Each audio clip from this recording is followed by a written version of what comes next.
Hello everyone, welcome back to Pakistani reaction. आज हम जिस वीडियो पर रिएक्ट करने वाले हैं उसका टाइटल है Atul Subhash case shocks India, what is meant to movement. यार ये ना टॉपिक सोशल मीडिया पे काफी चर्चा में है।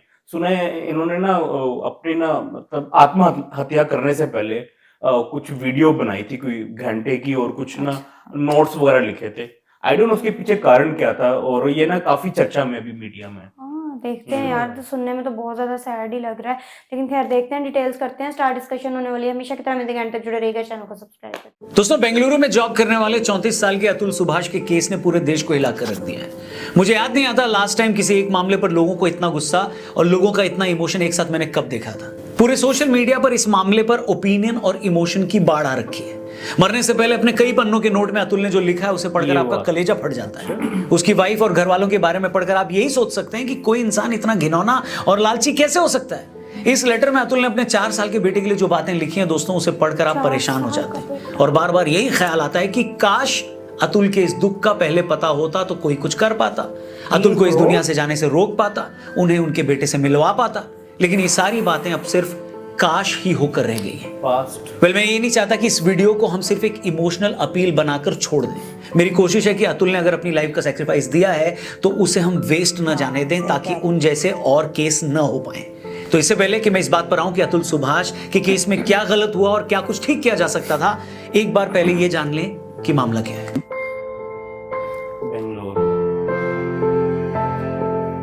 आपको बता दें, मूल रूप से बिहार के रहने वाले अतुल सुभाष बेंगलुरु में as an AI engineer job कर रहे थे। खुद अतुल ने अपने आखिरी नोट में बताया कि उन्होंने 2019 में एक मैट्रिमोनी साइट से मैच मिलने के बाद निकिता सिंघानिया से शादी की थी। शादी के अगले ही साल 2020 में उन्हें एक बेटा हुआ। अतुल ने अपने नोट में लिखा है कि उनकी पत्नी हर पूजा या शादी पर 6 साड़ियां और एक गोल्ड सेट की डिमांड करती थी। इन सालों में उन्होंने अपने ससुराल वालों को भी उनके बिजनेस के लिए 20 लाख रुपए से ऊपर दिए थे। अतुल ने कहा कि मेरी वाइफ और उनके घर वालों की पैसे की डिमांड लगातार बढ़ रही थी। 2021 में जब उन लोगों को पैसे देने मैंने बंद किए तो मेरी पत्नी हमारे 1.5 साल के बेटे को लेकर घर छोड़कर चली गई। अतुल ने इसके बाद जब अपनी पत्नी से तलाक मांगा तो उसकी वाइफ ने दहेज समेत अलग अलग सेक्शन में अतुल पर 9 केस दर्ज करा दिए। अतुल की वाइफ ने जानबूझकर उन्हें परेशान करने के लिए सारे केस यूपी के जौनपुर में दर्ज करा दिए, जबकि वो खुद भी जौनपुर में नहीं रहती थी। अतुल को पिछले 2 सालों में 50 बार से ज्यादा बार जौनपुर आना पड़ा। पहले उनकी पत्नी ने अतुल से उनके बच्चे के लिए 40,000 के मेंटेनेंस की डिमांड की और अपने लिए 1 करोड़ रुपए हर्जाना मांगा। जब अतुल 40,000 देने के लिए रेडी हो गए तो अतुल की बीवी ने हर्जाने की रकम बढ़ाकर 3 करोड़ कर दी। अतुल ने इस बात की शिकायत जब जज से की तो जज ने उल्टा अतुल को कहा कि तुम्हारे पास इतने पैसे होंगे तभी तो वो मांग रही है। मगर अब मैं जो आपको बताने जा रहा हूं उसे सुनकर आपके होश उड़ जाएंगे। अतुल ने कोर्ट में जज को जब यह बताया कि एनसीआरबी का डेटा बताता है कि दहेज के झूठे केसों के चलते कितने ही मर्द हर साल सुसाइड करते हैं, तो अतुल की बीवी या सास ने कहा कि ऐसा है तो तुम क्यों नहीं सुसाइड कर लेते। आखिरी सुनवाई के वक्त जब अतुल जौनपुर गए तो उन्हें देखकर उनकी सास ने कहा कि अरे तुम अभी जिंदा कैसे हो, हमें तो लगा कि तुमने सुसाइड कर ली होगी। इस पर अतुल सुभाष का जवाब था कि अगर मैं मर गया तो तुम्हारी पार्टी कैसे चलेगी। इस पर अतुल की सास ने कहा कि वो तो फिर भी चलेगी, तुम मर गए तो तुम्हारी प्रॉपर्टी तुम्हारी बीवी के नाम हो जाएगी, तुम्हारे माँ बाप के मरने के बाद उनकी प्रॉपर्टी भी तुम्हारी बीवी के ही नाम होगी, तुम्हारा खानदान सारी जिंदगी कोर्ट के चक्कर काटेगा। अतुल ने जज पर भी इल्जाम लगाया कि उन्होंने भी मुझसे 5 लाख रुपए की डिमांड की थी और जब मैंने वो पैसे नहीं दिए तो उन्होंने मेरी सुनवाई नहीं की। अपनी वाइफ के इसी टॉर्चर, पुलिस की मिली भगत और एक कथित करप्ट जज के चलते अतुल सुभाष ने 9 दिसंबर की रात अपनी जान दे दी। अपनी जान देने से पहले उन्होंने 40 पन्नों का एक नोट लिखा और 1-1.5 घंटे का वीडियो भी रिकॉर्ड किया। अतुल इस सिस्टम से इतने नाराज थे कि उन्होंने अपने नोट में यह तक लिख दिया कि मेरी अस्थियों को तब तक ना बहाया जाए जब तक कि मुझे इंसाफ नहीं मिल जाता, और अगर मुझे इंसाफ न मिल सके तो मेरी अस्थियों को कोर्ट के बाहर किसी गटर में बहा दिया जाए। कई पन्नों के अपने आखिरी नोट में अतुल ने ऐसी ऐसी बातें लिखी हैं जिसे पढ़कर आपका कलेजा फट जाएगा। क्या आप उस इंसान के दर्द का अंदाजा भी लगा सकते हैं जिसने अपनी बीवी और उसकी फैमिली को खुश करने के लिए सब कुछ किया, अपने साले तक के काम में मदद करी, अपने ससुराल को लाखों रुपए दिए, पत्नी की हर खुशी का ख्याल रखा। उस शरीफ आदमी को इतना मजबूर कर दिया गया कि उसने परेशान होकर अपनी ही जान दे दी। उसे 2 सालों से अपने बच्चे से नहीं मिलने दिया गया, उसके माँ बाप पर झूठे केस किए गए, वो भी तब जब आपने अपनी बीवी के लिए हर वो पॉसिबल चीज की जो आप कर सकते थे। मैं मानता हूं कि इस देश में औरतों के हक के लिए जो कानून बने हैं उसका अपना इतिहास है, उसकी जरूरत भी है, लेकिन क्वेश्चन ये है, सवाल ये है दोस्तों कि इन्हीं कानूनों का फायदा उठाकर कई महिलाएं सीधे साधे मर्दों को फंसा देती हैं, उन्हें अपनी जान देने के लिए मजबूर कर देती हैं। उन महिलाओं का क्या जिन मामलों में औरतें ये साबित नहीं कर पाती कि सच में उनके पति ने उनसे दहेज मांगा था या नहीं, तो क्या उन मामलों में औरतों को भी कभी सजा होती है?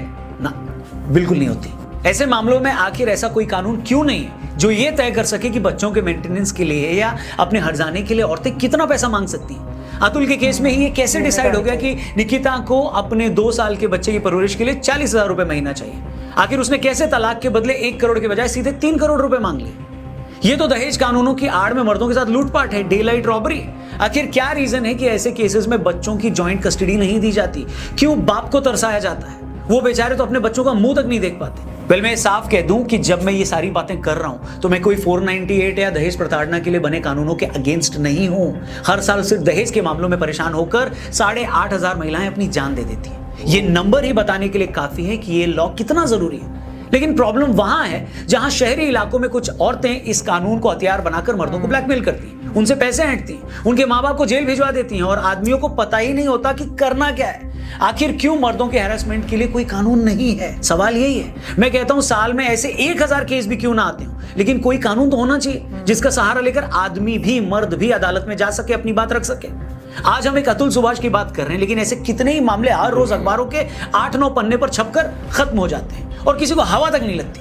कुछ दिन पहले इसी तरह के एक मामले में सब इंस्पेक्टर हरीश ने अपनी जान दे दी। इसी तरह प्रोफेसर दीपांशु का मामला है, वो भी 1.5 साल से अपने बच्चे से नहीं मिले थे। इसी तरह के केस में मुंबई के संदीप पासवान ने भी अपनी जिंदगी खत्म कर दी थी। उनकी मंगेतर और उनकी फैमिली उन्हें लगातार टॉर्चर कर रहे थे। उन्होंने भी अपनी जान देने से पहले 20 पेज का एक नोट लिखा था और 20 मिनट का एक वीडियो बनाकर दुनिया को अलविदा कह दिया था। इसी तरह का केस तमिलनाडु के वास्को अनिल का भी है, जिन्होंने शादी के सिर्फ 2 महीने बाद ही अपनी जान दी थी। उनकी अपनी बीवी से जरा सी कोई बात हुई थी, जिसके बाद उसके ससुराल वाले लगातार उन्हें जेल भिजवाने की बात कर रहे थे, धमकियां दे रहे थे। वास्को के ससुर यूपी पुलिस में कांस्टेबल थे। वास्को की मौत के 1.5 साल बाद भी पुलिस ने इस मामले में कोई रिपोर्ट नहीं लिखी, लेकिन उनकी पत्नी ने जरूर वास्को के माँ बाप पर केस करवा दिया। आप उन माँ बाप की हालत के बारे में सोच सकते हैं जिन्होंने पहले अपना बेटा खोया और अब वो अपने आप को बेगुनाह साबित करने के लिए अदालतों के चक्कर काट रहे हैं। मैं पूछता हूं, अगर कानून की नजर में सब बराबर हैं तो ऐसे झूठे केसों से खुद को बचाने के लिए मर्दों के पास क्या ऑप्शन है? ऐसे मामलों में कानून उनकी क्या मदद करता है? जवाब है कुछ नहीं। और आपको पता है ऐसे मामलों में एक सबसे खतरनाक ट्रेंड क्या है?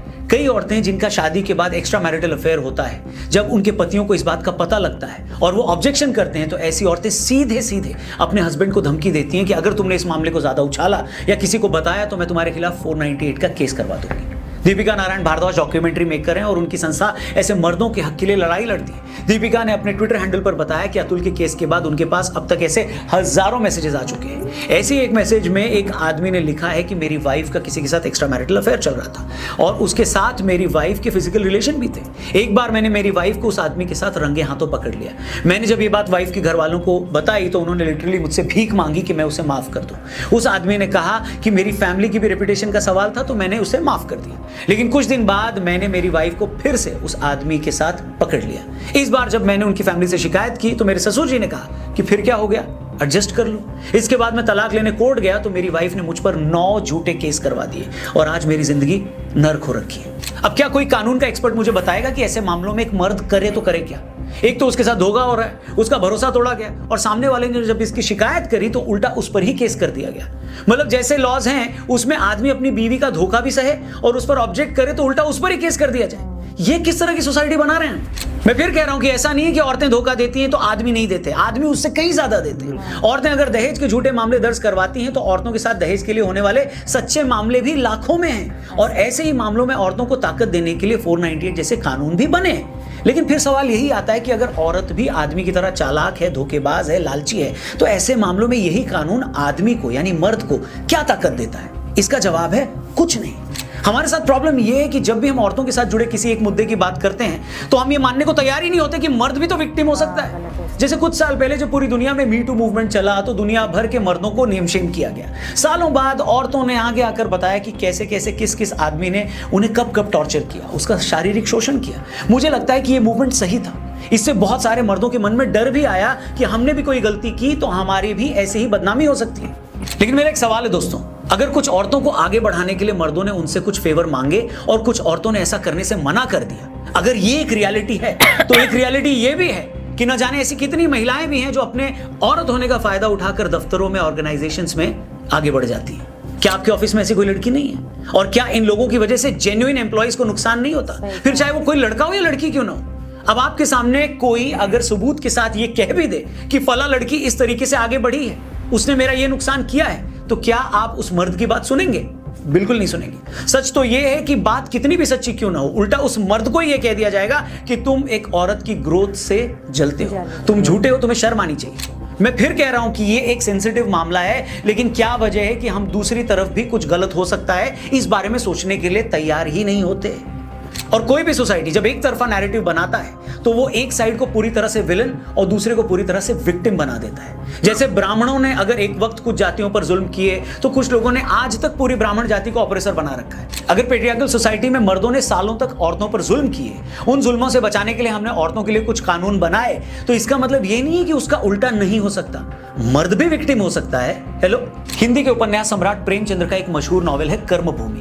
कर्मभूमि में एक जगह प्रेमचंद जी अपने कैरेक्टर से कहलवाते हैं कि आप लोग कहते हैं कि महिला, दलित, भूमिहीन ये सब प्रताड़ित होते हैं, लेकिन इस बात की क्या गारंटी है कि अगर इन सबको कल को वैसी ही ताकत मिल जाए तो ये सब भी वैसा ही शोषण नहीं करने लगेंगे जैसा इनका होता है। मतलब बुराई आदमी या औरत, ऊंची जाति या नीची जाति में नहीं है, बुराई उस ताकत में है जो एक इंसान को पैसे या कानून या अपनी जाति धर्म से मिलती है। अब ये उस आदमी पर डिपेंड करता है कि वो उस ताकत का कैसे इस्तेमाल करता है। दहेज विरोधी कानूनों ने जहां लाखों करोड़ों औरतों को ताकत दी है, तो यह भी सच है कि इन्हीं कानूनों की ताकत का इस्तेमाल करके लाखों मर्दों का भी वैसे ही शोषण हो रहा है जैसा औरतों का होता आया है। लेकिन जरूरत इस बात की है कि इन कानूनों का गलत इस्तेमाल होने से रोका जाए, मर्दों को भी कानून की प्रोटेक्शन दी जाए, ताकि अतुल सुभाष जैसे भले लोगों को यूं मजबूरी में दुनिया को छोड़कर जाना न पड़े। रियली मतलब ये बड़ा डिफरेंट एक सिनेरियो था, बट मैं रियली अप्रिशिएट करूंगा आरजे रौनक को कि मतलब इस तरह के, इसके अलावा और भी कितने यूट्यूबर्स हैं बड़े सोशल इश्यू की अवेयरनेस के लिए वीडियोस वगैरह बनाते हैं। इधर बहुत कम है ट्रेंड, पाकिस्तान में तो ज्यादातर व्लॉगिंग ही चल रही होती है, वो पॉलिटिकल जो इश्यूज चल रहे होते हैं, बट सोशल इश्यूज के बारे में बहस बहुत कम की जाती है। बट इन ऑपोजिट इंडिया में बहुत यूट्यूबर्स हैं जो इस तरह की अवेयरनेस करते हैं। खैर, उन्होंने असल में ना सोसाइटी में मोस्टली ऐसा होता है कि फीमेल पे टॉर्चर ज्यादा होता है। वो आप कह लो इन हैरेसमेंट की शेप में हो सकता है, फिजिकली टॉर्चर भी हो सकता है, किसी तरह का भी हो सकता है। तो वो उसकी ना रेशो ज्यादा है, तो इसलिए ना कानून में ना शायद उस तरह का ना वो उन्होंने लॉ लेके आए, वो 498A।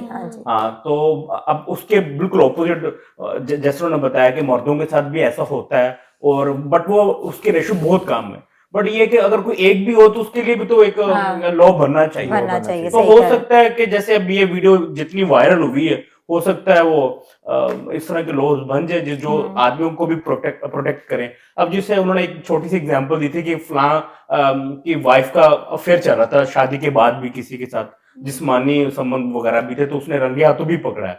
तो उसने उसके पेरेंट्स के मतलब कंप्लेन की, तो उन्होंने मतलब माफी वगैरह, उसके बाद दोबारा पकड़ लिया तो उसने कहा कि बेबी बर्दाश्त करो। तो उस केस में ना वो औरतें बड़ी वो होती हैं, सख्त दिल टाइप की, और वो बड़ी वो एग्रेसिव पर्सनैलिटी उनकी होती है, और वो फिर वो अच्छे खासे वो मर्द को ना वो ढूंढती वही बकरा जो बड़ा मासूम सा, जो उनका खर्चा उठा सके, और उसके बाद वो जो भी उन्होंने वो गुल कपाड़े करने हो, मतलब जो भी उन्होंने बैड थिंग्स करने वो इजीली कर लेती। उनको एक छत चाहिए होती है और एक बड़ा सिंपल सा बंदा चाहिए होता है जो वो मतलब जो उसको नचाए रखे।